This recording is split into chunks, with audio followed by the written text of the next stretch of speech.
So this is the first session we begin with today. I have, she is already introduced, Mr. Kurian on my right, Mr. Pardesi from the Ministry of External Affairs, Mr. Moni from National Informatics Center, Mr. Dharmaraja Krishnan from Central Board of Excise and Customs. Great. And for the next 1.5 hours, we would be discussing the way forward for the movement of e-governance that has got created in India. We heard a lot about this in the morning. The most popular governance is e-governance.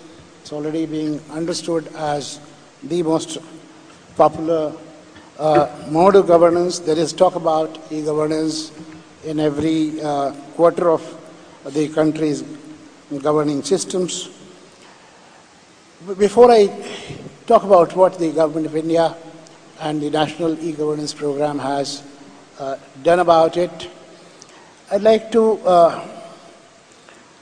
say that the proof of pudding is in eating, and any effort and any exercise about e-governance can be successful only if the fruits of this are tasted by the people who are standing last in the queue, the people who are at the bottom of the pyramid, the people who have remained distant from the mainstream of development.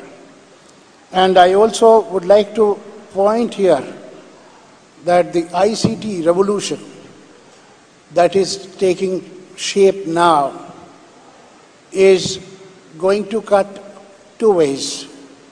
If we are able to connect the billion that we are, if we are able to create a connected India, it would make the country and its people take a leap forward. But if we are not able to connect with them, the divide that it would cause would be more serious than the divide which industrial revolution caused some time ago. And it would not be without some kind of social strife that we can exist if we are not able to bring everybody of this billion on par with each other in the area of knowledge and communication. So, quintessentially, the objective of National E-Governance Program or any effort in the direction of e-governance should be whether each of the members of the bottom of the pyramid in this country, can they stand up and be counted? Can they get access to resources, health and education? Would they be able to compete with each other, with anybody else in the society with equal capability? And how would they bridge the distance with their urban counterparts or those in the developed world? And friends, India has made great strides in the last 2 years in setting up a robust infrastructure across the country for meeting with these objectives of creating a connected India. More than 27 states today have a state data center, which is created on a state-of-the-art model. Many states today have a state-wide area network. Welcome, Tanmay. Good to see you here. Tanmay Chakravarti from Tata Consultancy Service has also joined us now. So what I was saying was that we already have state data centers as a part of infrastructure in more than 25 states, more than 27 states.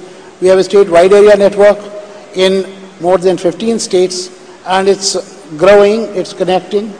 We have large number of applications which have been now running in many states, and as we go from speaker to speaker here, we'll hear out from them the experiments which have been conducted, the way they have been able to connect the people, and the aspirations that people feel are being fulfilled through this model of e-governance. We have today, we have been thinking about creating a government cloud.